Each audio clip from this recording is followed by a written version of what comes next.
Okay, his brothers did not know that that was him. And anyway, so this second, he gave them, he put money back in their sacks the first time, and then the last time we studied, okay, he put the wheat in the sacks, but this time he put the silver cup, which is his personal cup. Nobody else used it as governor. And he put it in Benjamin's sack because Benjamin is his little brother that he really wanted. Now, he would have preferred to just keep Benjamin, but that's kind of not the way it went. So, oh, and Angie, yes. Last week, the question. Right.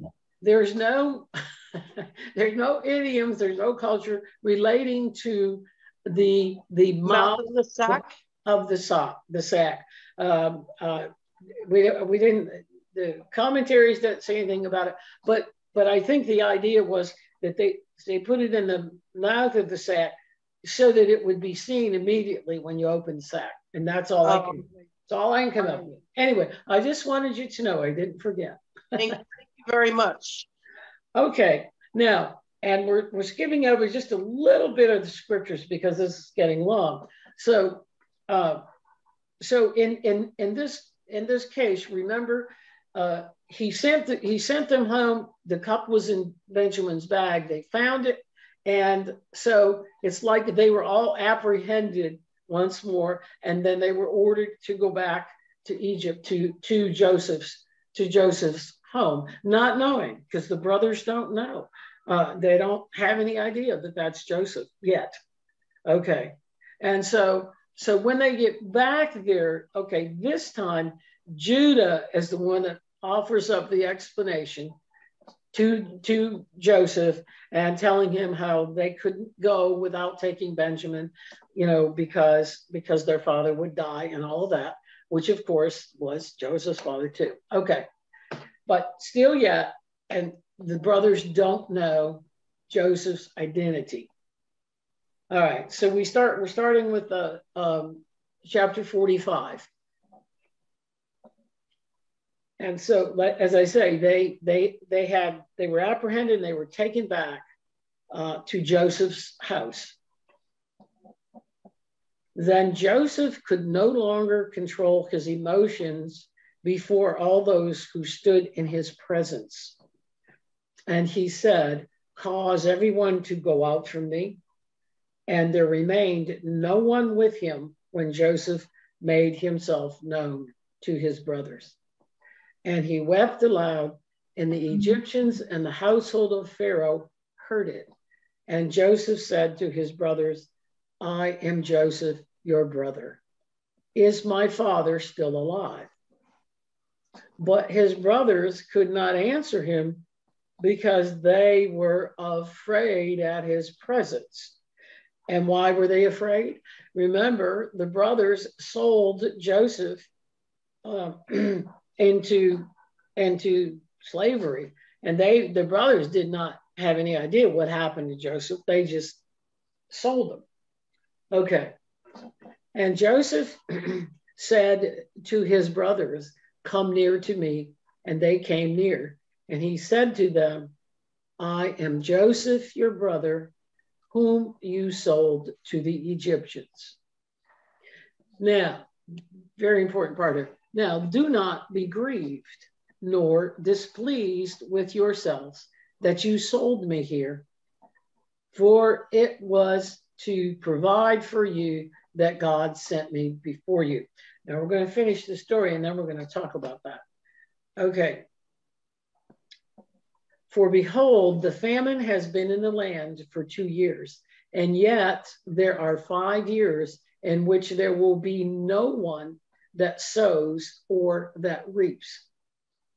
And God sent me before you to preserve you a remnant on the earth and to save your lives by a great deliverance. So now it was not you who sent me here, but God. And he has made me a father to Pharaoh and Lord over all his house, and a ruler throughout all the land of Egypt. Hasten and go up to my father and say to him, thus says your son Joseph, God has made me Lord over all Egypt. Come down to me, do not delay. And you shall dwell in the land of Goshen, and you shall be near me, you and your children, and your children's children, and your flocks, and your herds, and all that you have. And there I will provide for you, for the famine will yet last 5 years more, lest you, your household, and all that you have perish. And behold, your eyes see, and the eyes of my brother Benjamin, that it is my mouth that speaks to you. And you must tell my father of all my glory in Egypt and all that you have seen, and you shall hasten and bring down my father here. Okay. Then he fell upon his brother Benjamin's neck and wept, and Benjamin wept upon his neck. Moreover, he kissed all his brothers and wept upon them. And after that, his brothers talked with him. And the news of their meeting was reported in Pharaoh's house, saying, Joseph's brothers are come. And the news pleased Pharaoh well and his servants. And Pharaoh said to Joseph, say to your brothers, do this, load your beasts with wheat and go and carry it to the land of Canaan, and take your father and your households and come to me, and I will give you the best of the land of Egypt, and you shall eat of the fat of the land. So the Pharaoh really loved Joseph, and the Pharaoh is willing to give this land to Joseph's family, Hebrews now, not Egyptians, and so all is well so far. Okay.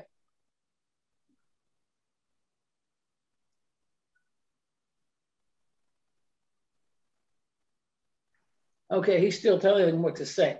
Behold, you are the governor. Say to your brothers, do this. Take wagons from the land of Egypt for your wives and for your little ones, and bring your father and come. And do not regard your stuff which you leave behind, for the choicest of all the land of Egypt, pardon me, is yours. And the sons of Egypt did so. And Joseph gave them wagons according to the command of Pharaoh, and gave them provisions for the journey. To all of them, he gave each man 2 pairs of garments, but to Benjamin, he gave 300 pieces of silver and 5 pairs of garments, because Benjamin was the favorite.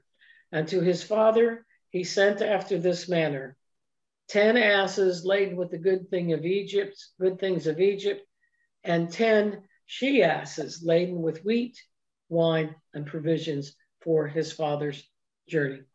So he sent his brothers away, and they departed, and he said to them, quarrel not on the journey.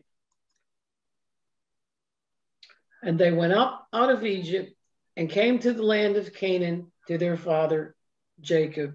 And they told him, saying, Joseph is still alive, and he is governor over all the land of Egypt. But Jacob disregarded their story, for he did not believe them. And they told him all the words which Joseph had said to them. And when he saw the wagons which Joseph had sent to carry him, their father Jacob was content. And he said, this is great news for me, for my son Joseph is still alive. I will go and see him before I die. Okay, now we're gonna venture into chapter 46 just a bit, because this is important about Jacob. And Israel which is Jacob. I don't know.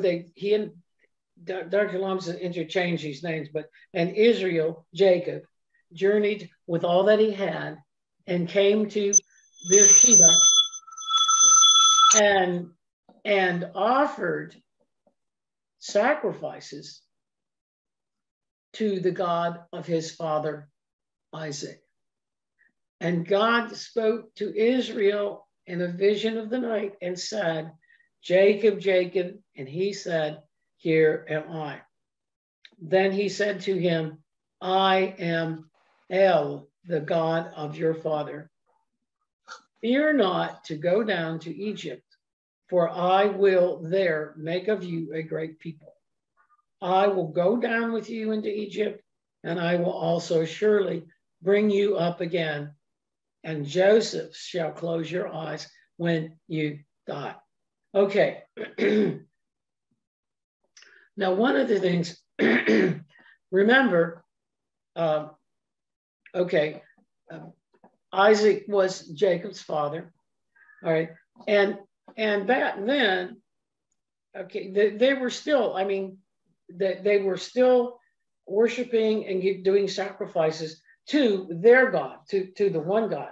But we have to keep in mind that it was all pagan religions, and the idea of offering sacrifices to gods and goddesses, of course, came from the pagan,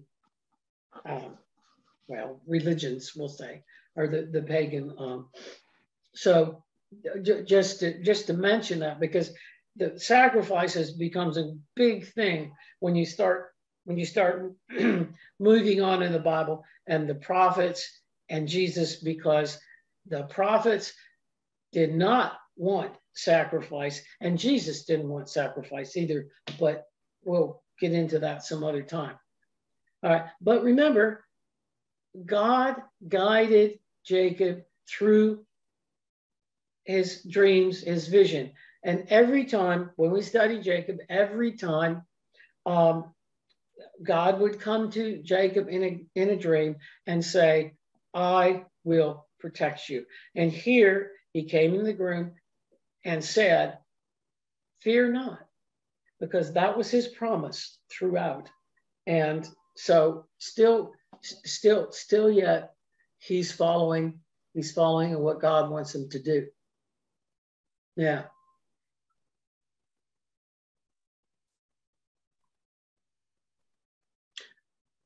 And Jacob rose up from Beersheba, and the sons of Israel carried Jacob to their father, their little ones and their wives in the wagons which Pharaoh had sent to carry him. And they took their cattle and their goods, which they had gotten in the land of Canaan, and came into Egypt, Jacob and all his offspring with him, his sons and his grandsons, his daughters and his sons' daughters, and all his offspring he brought with him into Egypt. Okay, and he sent Judah before him to Joseph to present himself before him in Goshen. And they came into the land of Goshen. And Joseph made ready his chariots and went up to meet Israel, his father, in Goshen. And he presented himself to him and fell on his neck and wept on his neck for a while. And Israel said to Joseph, now let me die, since I have seen your face, my son, because you are still alive. Okay, but he's not dying now. He said, let me die, but he's not dying yet. Okay, so, but let's look at, I'm putting this slide in here again, and may do it again because it's kind of important, especially when you're looking at the Old Testament. All right. So Dr. Lanza says the Bible is a library of books with stories about humankind's experience with God. And he says every story in the Bible has a lesson for humankind. And I didn't put the rest of this on there, but you have to understand the culture of the time in order to get the right lesson from it. But now here is what Joseph said to his brothers, and I just kind of wanted to point out again, because we remember that Joseph came from this family. Israel and Jacob were very they were very well off, okay, and then Joseph was sold by his brothers, sold to the Egyptians, and he was a servant. He was sold and went into servitude, and yet